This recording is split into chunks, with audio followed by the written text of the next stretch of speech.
Hello mga sis! So, ito na nga. Namalengke nga pala ako kasama ang tita ng bayan. And for today's video, gagawa tayo ng shawarma rice. Mag-share na rin ako sa inyo ng some of wisdom as a submissive wife. At alam nyo ba na ang sikreto sa happy marriage, hindi nasa bonggang regalo, pero nasa shawarma. Maraming nagsasabi, ano ba yung pagiging submissive wife? Parang wala ka bang sariling boses?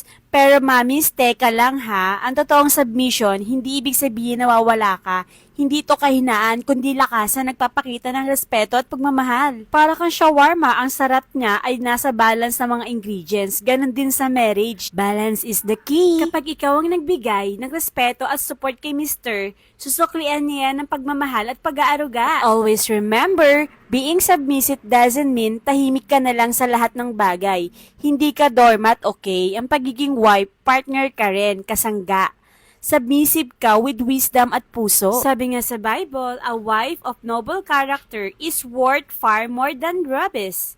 Kaya let's wear our crown mga mamis at ipakita natin ang lakas natin sa simpleng bagay tulad nito.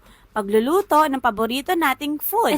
Paborito naming food. Kasi totoo rin naman yung happy wife, happy life. Pero meron din namang happy tummy, happy hubby. Diba? Isang warm na shawarma lang, solve na ang araw ng mister mo. Kaya let's serve with love, laugh at lot, and build a home full of joy. Siya, try nyo rin to sa bahay nyo. Promise, baka mag-bonus na si mister at ibigay na sa inyo. Happy cooking mga mamis, and always remember, kayo ang queen ng tahanan. Siya, wag yung kalimutang i-follow ang aking page, Mommies of and Fam.